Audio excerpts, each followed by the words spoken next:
Hi guys, Waynco713. I am here to share how George Floyd's death inspired people to protest. Zombie apocalypse.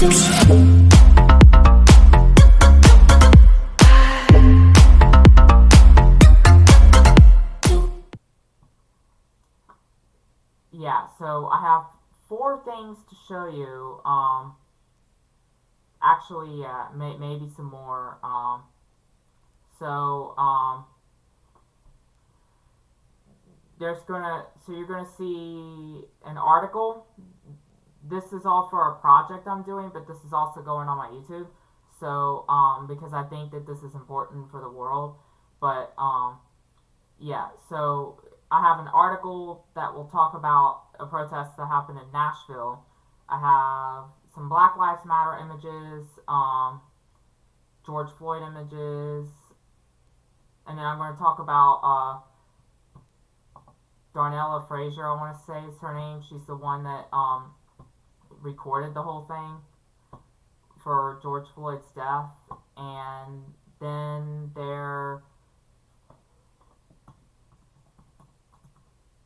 yeah, I'm getting it pulled up, guys. But yeah, so,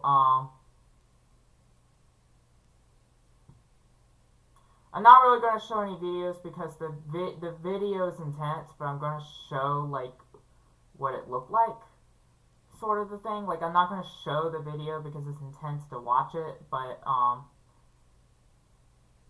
yeah, hold on. Okay,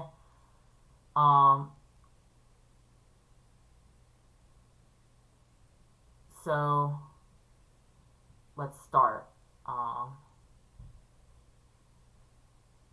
gonna get it up.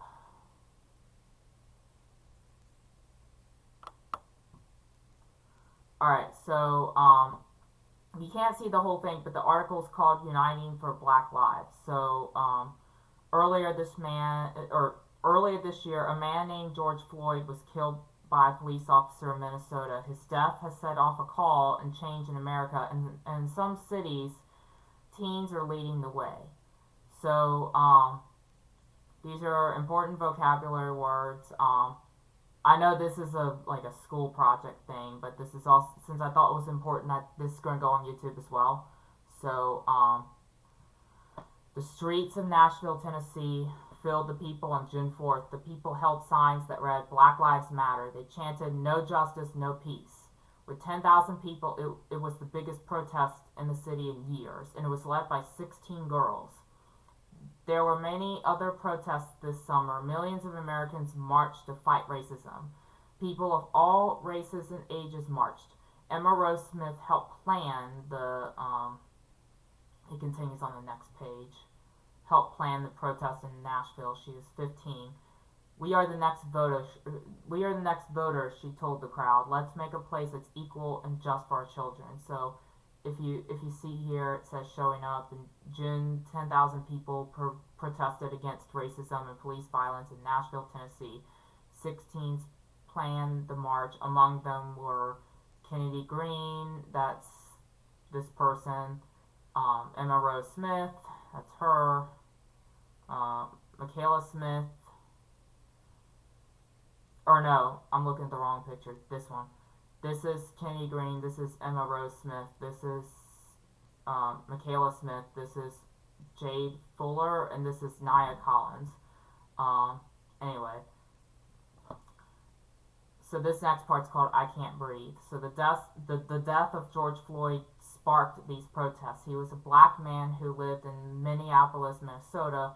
The police were arresting him. They pushed him to the ground. One policeman knelt on his neck. He knelt on it for more than 8 minutes. Floyd pleaded with him to get off. "I can't breathe," Floyd said again and again, then he died. Someone made a video of the scene. Millions of people saw it. They were outraged. In recent years, police officers have killed many armed black people. And Floyd was one of them. So, here's the sign. So people painted a mural of George Floyd near where he was killed. Floyd had been accused of using a fake $20 bill at a store. Protesters took to the streets. They were angry about racism in America. Soon there were protests in 140 cities. A movement called Black Lives Matter, or BLM, was at the heart of these events. BLM started 7 years ago after Trayvon Martin was killed. He was a black teen. He was unarmed. BLM wants to change the relationship between police and black Americans. In many black communities, police aren't seen as protection, they are seen as a threat. Police often treat black people differently than white people.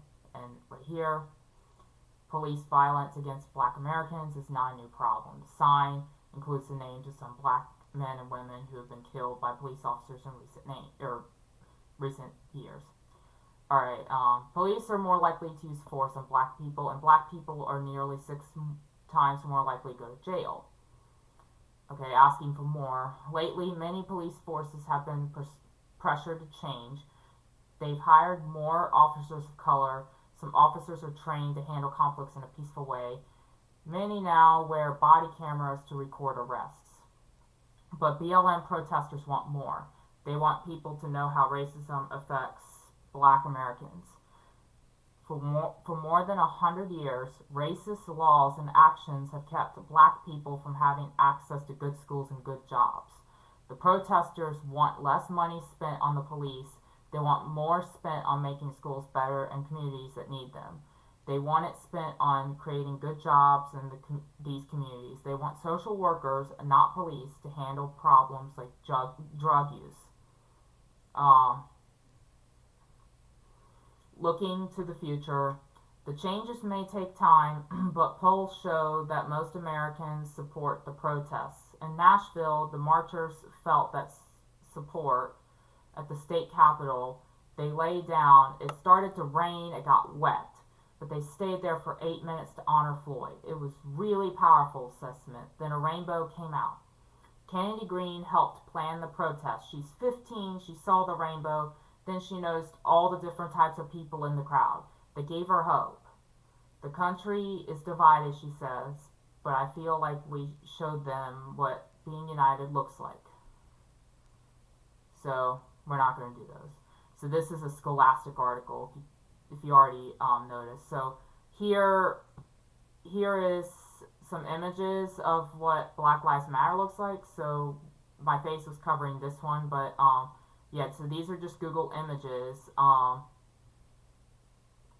And so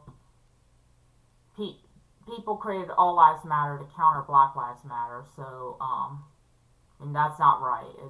The correct answer is Black Lives Matter, in my opinion. I'm not going to get political on my YouTube channel, but for my beliefs, I believe it's Black Lives Matter. So yeah, so these are what BLM looks like.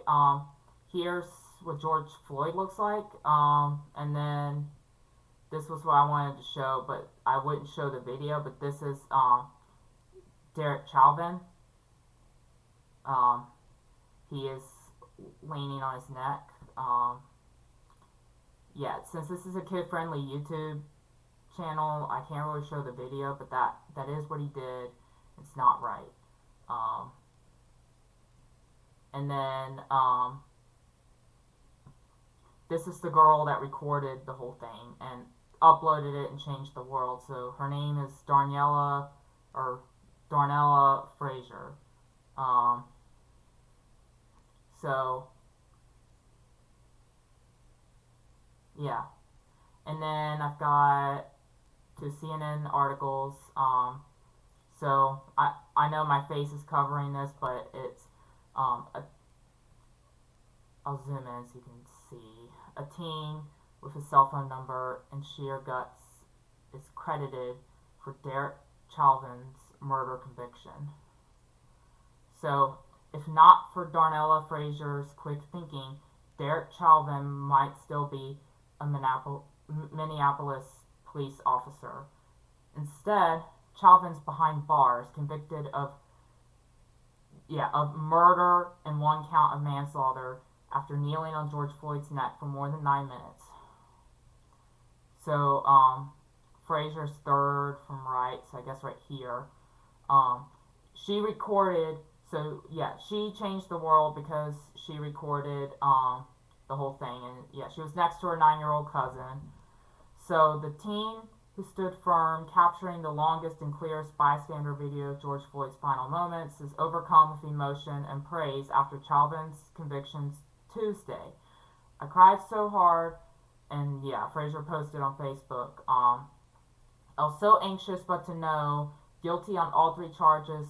Thank you, God. Thank you, thank you, thank you. George Floyd, we did it. Justice has been served. That's actually a good thing. Frazier kept filming despite the agony of watching Floyd's life slip away. I heard George Floyd saying, "I can't breathe. Please get off of me," and crying for his mom. Frazier testified in court. He was in pain. It seemed like he knew it was over for him. Floyd's aunt, Angela Harrelson, praised Frazier, who was a 17-year-old high school student, when she captured the footage that proved to be damning in Chauvin's trial. So, yeah, I'm not going to read the whole thing, but, yeah, so this, basically, she's the one that, changed, and then right here, you have Derek Chauvin. So, yeah, their videos on YouTube, but, it's definitely not kid friendly, and it's not okay to watch in school. So, yeah,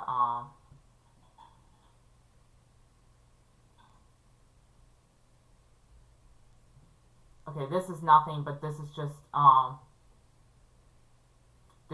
saying that he was found guilty. Yeah, so,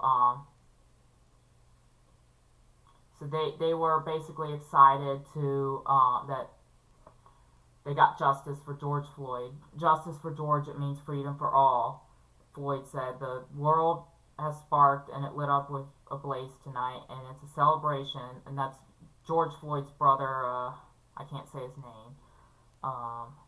Business can be taken care of tomorrow, but it's a celebration today. So,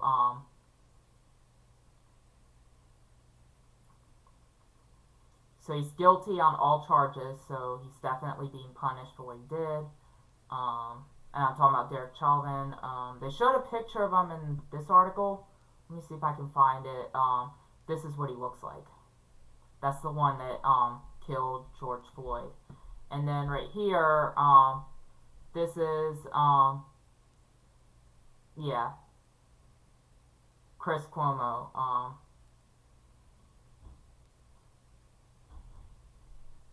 He's the one that wrote it. Yeah, these are CNN articles.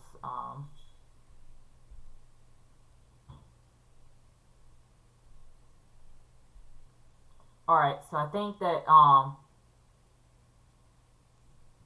that's it. I'm gonna go back to the face. So yeah, I just wanted to do that. This is obviously for a school project, this video, but I thought, since, you know, there's a lot going on in the world right now, I thought I might also upload this to my YouTube channel, Waiting Coast 713. But, and if you're wondering about gaming, I'm still going to do gaming. And if you're wondering about the Legend of the Purple Raven series, that's still going on. The development for Rise of Blue Ravens has just been on hold because I've been trying to figure out a problem in the game. So, yeah. So, I'm just checking the rubric to make sure that I've covered everything in this video. But, anyway, I hope you guys enjoyed it. Be sure to like, comment, and subscribe to Wanko 713 and the other mystics. The mystics that's in the description. So, yeah. Yep. So until next time, Waiting Coast out.